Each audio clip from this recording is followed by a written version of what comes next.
After a defensive masterclass followed by a very late winner, the Fargo Force are back in action for Game 2 of the Western Conference Finals against the Lincoln Stars. The Force with a chance to grab a 2-game lead as the series gets ready to move down to Lincoln.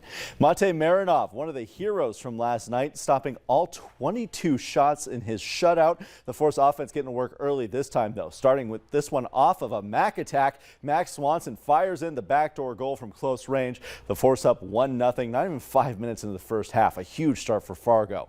Only a couple minutes later, the Force on the breakaway. The pass off the skate to Boris Skalos. Beautiful team goal there. Fargo up 2-0. Skalos' second time tickling the twine this postseason. First period ends 2-0. Into the second we go. Lincoln offense waking up. Boston Buckberger strikes. The Stars grabbing their first goal of the weekend. They'll get another one less than a minute later to tie. Moving ahead in the second. Force back on the attack. Back pass to Gert Silkins. Fargo right back in front 3-2, but the second period ends tied at 3, and the Stars would score the only goal of the third period to win this game 4-3, evening up the series at 1 game each. These two Western Conference foes now head down to Lincoln to continue their best of 5 series. Game 3 is set for Saturday. The Bison baseball team making a trip out to Greeley, Colorado for a matchup with the Northern Colorado Bears. The Bison with a 7-5 win in extra innings. North Dakota State saved the best for last in this one, hitting a home run and a triple in the top of the 10th frame to seal the win. The Summit League series between these two teams continues tomorrow. The Mayville State baseball team out west today meeting Dickinson State in the opening round of their conference championship tournament. Ballas Buckmaster, great name, got things going for the Blue Hawks in the top of the first, blasting this ball to deep center. It's off the glove and rolls all the way to the wall. Buckmaster will head home for an inside the park home run. The Blue Hawks lead 1-0. Comets answering right back in the bottom of the first.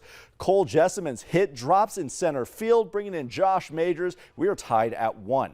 Into the bottom of the fourth with runners in scoring position. Anthony Villanueva cracks this ball to deep right. 2 Comets are going to cross home plate. Mayville State has a 3-1 lead, their first lead of the game. Into the top of the 5th now, Keanu Kaleaman with a single to center. This brings Nathaniel Sillick around for the Blue Hawks, cutting that deficit down to 1. Dickinson State riding that momentum for an 8-7 win to advance. The Comets now play Presentation College tomorrow. Speaking of baseball, it's almost time for the Fargo-Moorhead Redhawks to get back in action. The Hawks hosting exhibition games before their season opener next week. Fargo-Moorhead's looking to follow up what may be the most successful season in team history, winning the American Association title for the first time. This team, which is largely made up of the same group of players from last season, will now look to repeat as league champs, something that manager Chris Coast says they are hungry to do. There's some pressure to win, but there always is, and that's a great thing, because if you asked Michael Jordan and Derek Jeter, Tom Brady, that you want to fill those fingers up with rings, and kind of that's what our goal is. It's every year. You get a taste of that ring, you want another one. We still have a little bit to go until the Redhawks officially start the year. Their first opponent will be the Kane County Cougars in Illinois.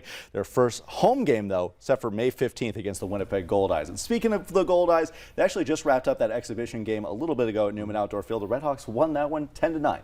So if that's a sign.